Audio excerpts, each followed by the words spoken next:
This is Money on Main Street. It's now time for our one-on-one chat with our featured CEO of the week. This week, we're happy to have Rob Basso, the CEO of Advantage Payroll, with us. He's also the author of The Everyday Entrepreneur. Thanks for joining us today, Rob. Thanks for having me. All right, so today we're talking about entrepreneurship. Now, anecdotally, it seems like a lot of people are starting businesses. I know a lot of millennials seem to be really excited about it.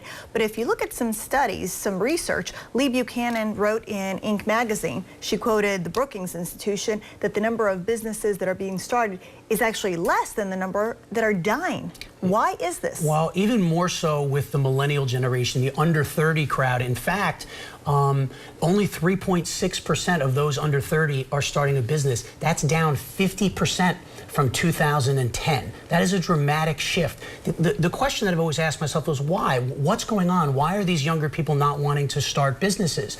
And I think there's a lot of reasons for that. Number one, I think some of the reasons are that they don't want to start a business because they're risk adverse for some reason. For some reason, this generation doesn't seem to have that hard charging, attitude that the Gen Xers or the baby boomers had. So it's not there's a problem with that, it's that there's an issue, meaning what's the landscape going to look like 20 years from now if those businesses haven't been created? It really is a problem for American business today if these businesses aren't created. I've actually read that they lack the confidence and there's a fear of failure. I've also read that student loan debt is a big deterrent. Talk to us about that. It is. Student loan debt is just gone out of control. As a matter of fact, I was just speaking to a gentleman the other day. He's got a daughter that goes to George Washington. $68,000 a year.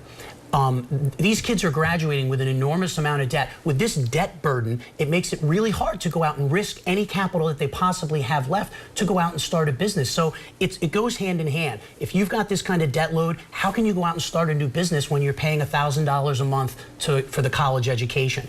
There really needs to be a change in the educational system to foster what's growth in the entrepreneurial business. Basically, that means lowering cost of going to college. Obama has actually come out and said he wants to have community college free for everybody. I think it's an interesting opportunity. I don't think it'll ever happen, but I think it's an interesting thought.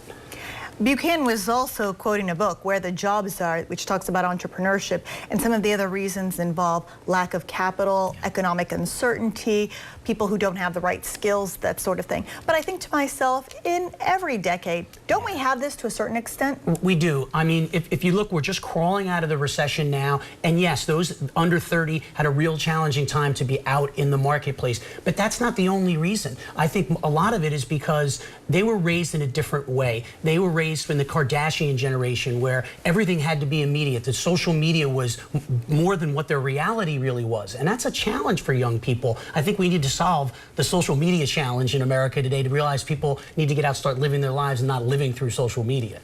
Okay, what about the folks who are not under 30, the older folks? Well, they're not old. If you're over 30, you're not old. Oh, no, older, I said. The big thing is having, the ambition and confidence to go out on your own.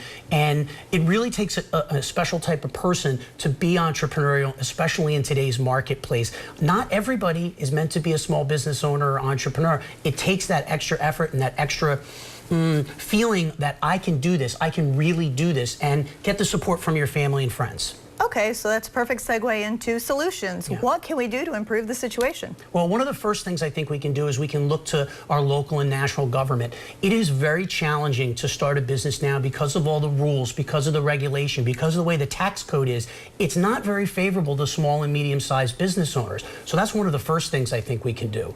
Another thing I think that would be very important is education.